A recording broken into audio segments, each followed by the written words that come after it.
Radio Publique Africaine.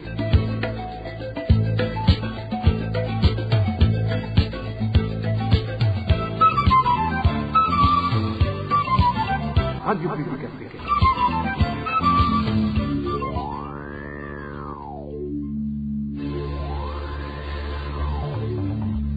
C'est le moment de suivre le journal parlé en français. À la présentation, Josiane Mouzaneza. Au sommaire de cette édition, le monde a célébré ce samedi 3 mai la journée dédiée à la liberté de la presse.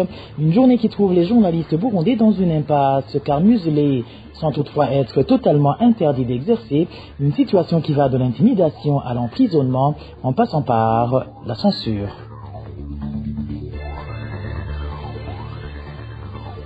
Les sommes colossales actuellement dépensées pour l'entretien de l'avion présidentiel cloué au sol depuis une dizaine d'années divisent toujours. Ce vendredi à l'Assemblée nationale, les débats étaient très houleux lors de la présentation du budget de l'État comptant pour l'exercice 2025-2026.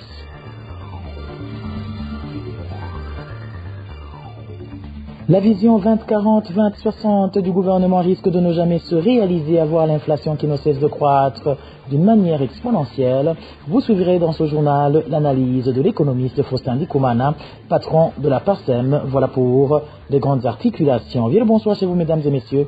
Tout de suite, le développement de ces titres.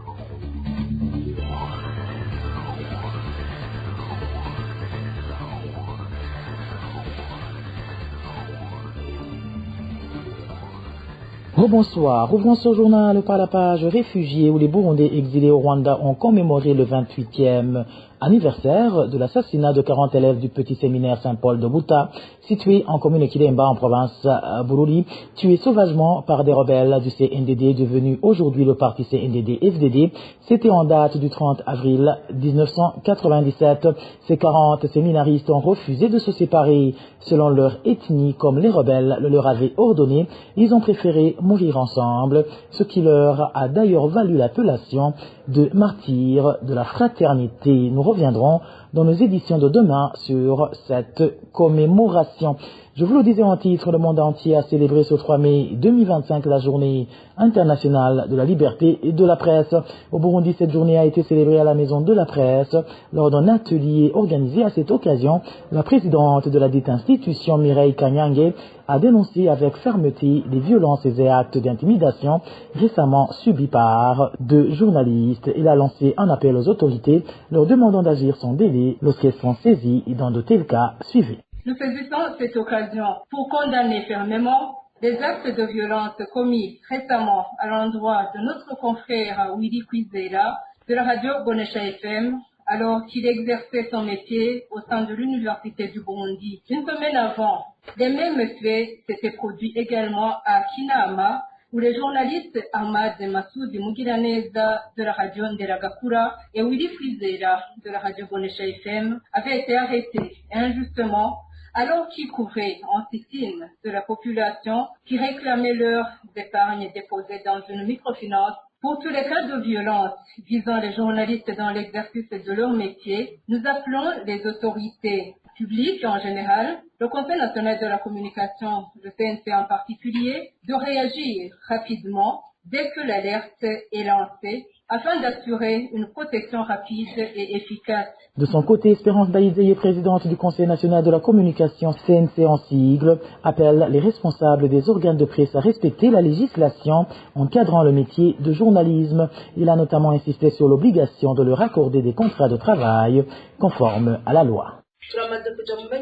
Nous avons constaté que plusieurs organes de presse rencontrent des difficultés à rémunérer leurs employés. Des journalistes accusent jusqu'à 6 mois d'arriérés de salaire. Certains employeurs ne prévoient aucune couverture sociale pour leur personnel. Or, la loi exige que tout responsable d'un média accorde à ses employés un contrat de travail en bonne et due forme. Le suivi de l'application de cette disposition se poursuit afin d'éviter que des journalistes soient exploités dans des conditions indignes.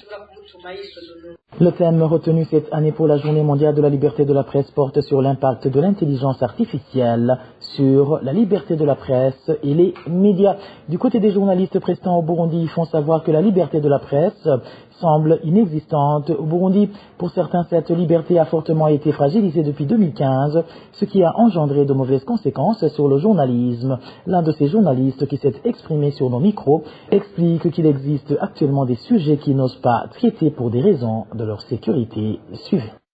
Nous, les journalistes burundais qui exercent leur métier sur le sol burundais, sont menacés. Depuis 2015, le gouvernement a adopté une méthode de traumatiser les professionnels des médias.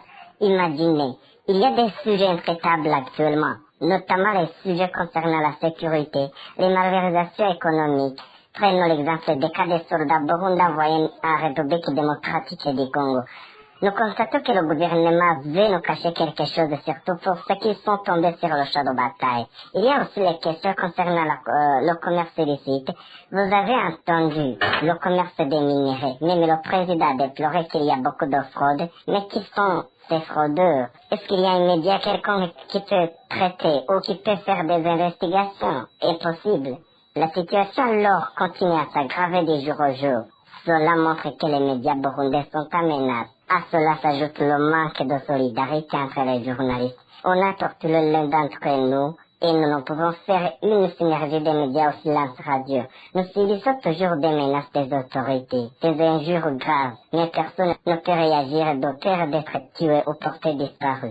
Alors, j'appelle mes collègues journalistes à s'unir, à être solidaires pour contribuer dans la construction d'un état de droit. Je les appelle à vaincre la peur pour réclamer notre droit bafoué. Les journalistes doivent donc lutter contre toute forme de violence et d'intimidation à leur encontre en exigeant la libération des journalistes emprisonnés pour leur profession, comme Sandra Muhoza. Déclaration du président de l'Union burundaise des journalistes, UBJ en sigle. Alexandre Niungeko a rappelé que cette journée est l'occasion pour les journalistes de lutter pour l'indépendance des médias afin de maintenir les piliers de la démocratie. Alexandre Niungeko. Aujourd'hui, nous célébrons la Journée mondiale de la liberté de la presse, une occasion précieuse pour réfléchir à la situation de la presse dans notre pays et à travers le monde. Cette année, notre attention se porte sur un sujet d'une importance cruciale, l'impact de l'intelligence artificielle sur la liberté de la presse et les médias. L'intelligence artificielle transforme rapidement le paysage médiatique, apportant opportunités sans précédent, mais aussi des défis majeurs. Cependant, il est crucial de reconnaître que dans notre contexte burundais, la liberté de la presse est menacée par des violations systématiques. De nombreux journalistes sont contraints à l'exil, fuyant des menaces et des persécutions pour avoir exercé leur droit à la liberté d'expression. Parmi eux, beaucoup ont été contraints de quitter le pays pour échapper à la répression, privant ainsi notre nation d'une voix essentielle. Nous ne pouvons pas passer sous silence l'emprisonnement de notre consoeur, Sandra Muhoza, qui a été arrêtée pour avoir simplement fait son travail de journaliste. Son cas est emblématique d'une tendance inquiétante d'intimidation et de répression à l'encontre des journalistes et des médias. Nous exprimons notre solidarité avec elle et demandons sa libération immédiate et inconditionnelle. En cette journée, nous saluons le courage et la résilience de tous les journalistes, qu'ils soient au Burundi ou en exil. Vous êtes des piliers de la vérité et des défenseurs de la démocratie. Vous êtes des voix de ceux qui n'ont pas la possibilité de s'exprimer et votre travail est essentiel pour la construction d'une société juste et éclairée. Nous devons lutter contre toutes les formes de violence et d'intimidation à l'encontre des journalistes en appelant à la libération de ceux qui sont emprisonnés à cause de leur travail, comme Sandra Muhoza. C'était Alexandre Niungeko, président de l'UBJ, l'organisation Ensemble pour le soutien des défenseurs des droits humains en danger, ESDDH en sigle, s'est aussi exprimé en ce jour en condamnant fermement la mise à tabac du journaliste Willy Kwizera de la radio Bonesha FM, molesté dans l'exercice de ses fonctions. Dans leur communiqué, le SDDH regrette de voir qu'une université censée former des futurs cadres du pays se soit transformée en un sanctuaire de la violence et demande à la justice de sévir. Suivez Félicien Ilimbele, il est le chargé de la communication au sein de l'ESDDH. Cela arrive à la veille de la journée mondiale de la liberté de la presse, une journée célébrée le 3 mai de chaque année et rappelant au gouvernement la nécessité de respecter leur engagement en faveur de la liberté de la presse et surtout de respecter et faire respecter la liberté de la presse. Willy Kwizera a été victime d'une violation délibérée de la liberté de la presse et du droit à l'information. Face à une situation pareille, ESDDH demande la traduction en justice des auteurs de l'agression physique du journaliste Willy Kwizera de la radio Bonesha FM. 2. L'université fut et devrait demeurer une institution académique qui forme des futurs cadres du pays pourvus de moralité et de valeurs humaines, dans la mesure où ils sont appelés à gérer plus tard leur cité. C'est pourquoi nous en appelons aux autorités universitaires et gouvernementales promouvoir un climat digne et respectueux des droits fondamentaux. Je leur rappelle qu'aujourd'hui, ces étudiants s'entraînent à Willy Kwizera et à toute la famille des journalistes. Mais demain, les autorités précitées risquent d'en être victimes. Nous invitons également aux organisations tant nationales qu'internationales pour une forte mobilisation pour la liberté de la presse, au risque d'une dérive barbare de la jeunesse estudiantine qui s'observe dans les enceintes de l'université du Burundi, devenue actuellement le sanctuaire de la violence. Pour clore, nous rappelons également que la presse jouit de la liberté d'informer l'opinion. Nous rappelons également que le citoyen jouit aussi du droit d'être pleinement informé. Et ce dernier n'est pas le fruit de la gratitude volontariste de la jeunesse estudiantine affiliée au sein des FDD à l'œuvre d'une idéologie nocive ou d'un patriotisme qui n'en est pas un.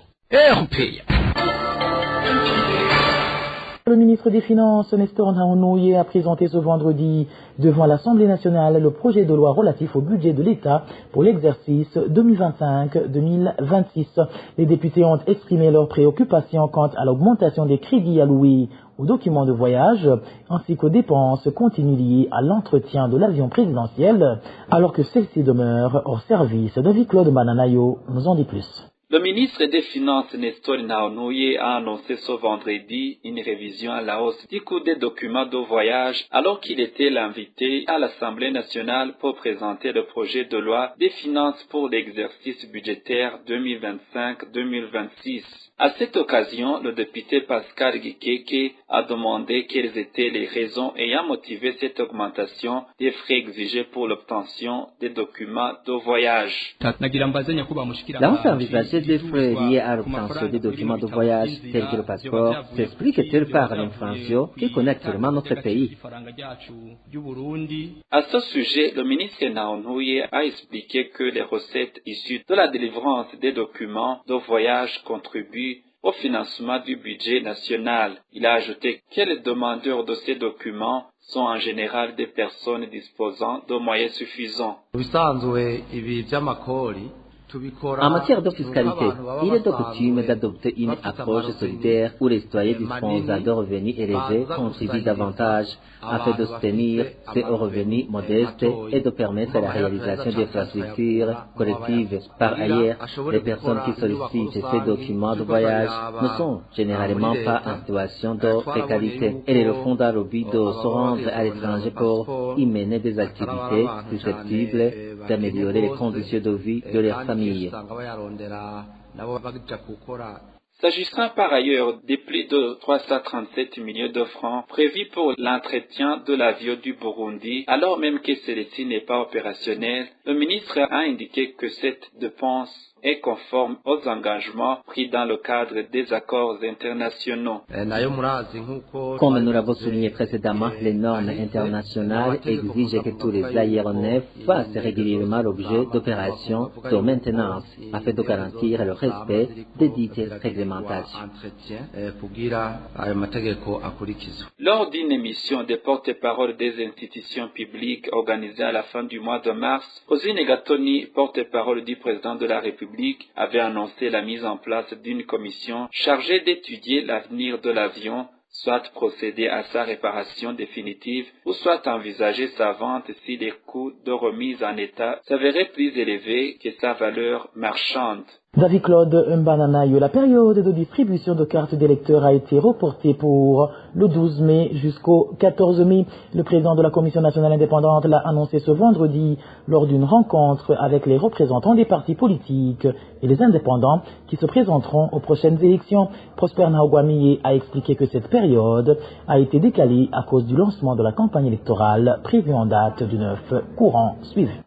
Du glissement de la période de distribution des cartes d'électeurs, la proposition, le chronogramme initial, c'est que la période de distribution des cartes d'électeurs allait commencer le lundi 5 mai jusqu'au mercredi 7 mai, c'est-à-dire 3 jours calendrier. Nous nous sommes rendus compte qu'il risque d'y avoir chevauchement d'activités, puisqu'il y a une activité d'envergure nationale qui va se réaliser au courant de cette même semaine. Nous avons jugé bon de décaler ces activités pour que l'activité du 9 soit une réussite, et nous profitons de l'occasion pour annoncer officiellement que finalement la période de distribution des cartes d'électeurs sera du lundi 12 au mercredi 14 mai 2025, et nous invitons la population à se préparer pour récupérer au maximum possible les cartes d'électeurs. Au courant de la semaine du 5, un spot radio-télé va commencer à passer à la radio et nous vous demandons de bien vouloir répercuter le message. L'autre annonce qu'on a donnée, c'était la période de dépôt des dossiers des candidats sénateurs. C'est du 5, ça commencera du 5 au 19 de ce mois, et aussi la période d'accréditation des observateurs et des mandataires des candidats. Nous avons échangé sur toutes ces questions et on s'est convenu. Nous pensons qu'à partir de la semaine prochaine, les choses vont continuer à bien fonctionner, à bien marcher. Et en cas de problème, le dialogue est ouvert. Nous sommes toujours en contact permanent avec les différents partenaires électoraux. C'était Prosper Naogwamiye, président de la CENI. Parlons à présent gouvernance avant de clore ce journal, où les différents départements du secteur économique du Burundi n'ont fait que régresser depuis quelques mois à cause de l'inflation.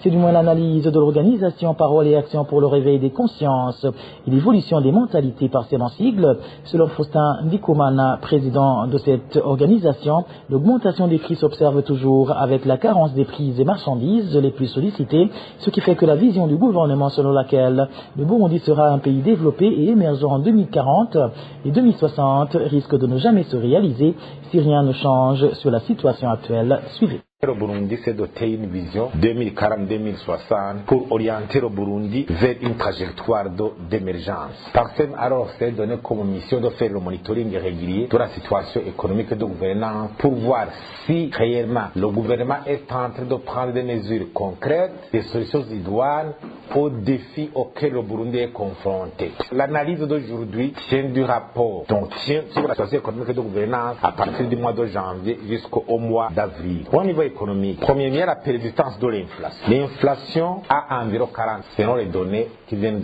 d'être sorties par la Banque centrale. Une inflation alimentée beaucoup par des produits alimentaires.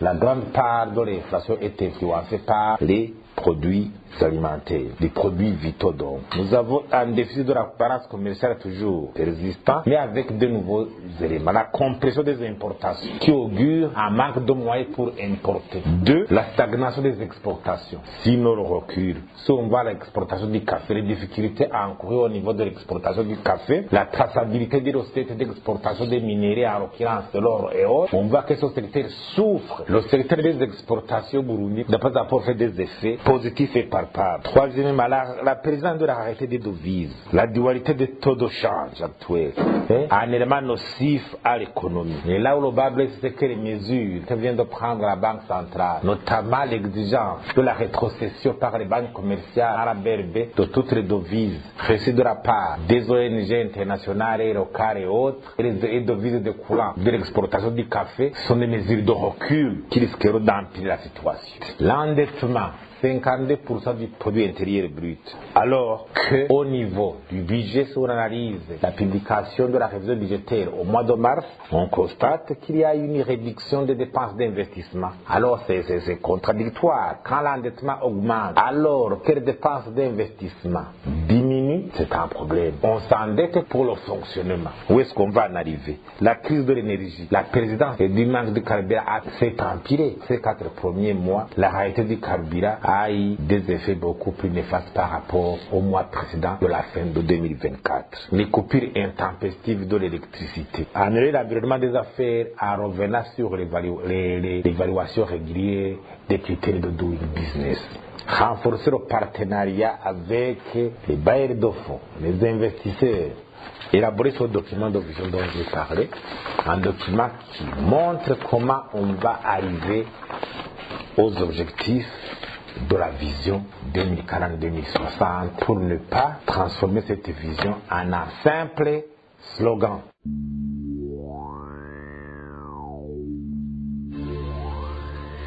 Et voilà, mes fidèles de la RPA, c'est par ici que prend fin le journal en français de ce samedi 3 mai 2025. Merci pour votre aimable écoute. Merci également aux équipes rédactionnelles et techniques pour leur franche et parfaite collaboration. À la présentation de ce journal, vous étiez avec Josiane Muzaneza. Passez de bons moments chez vous. Au revoir.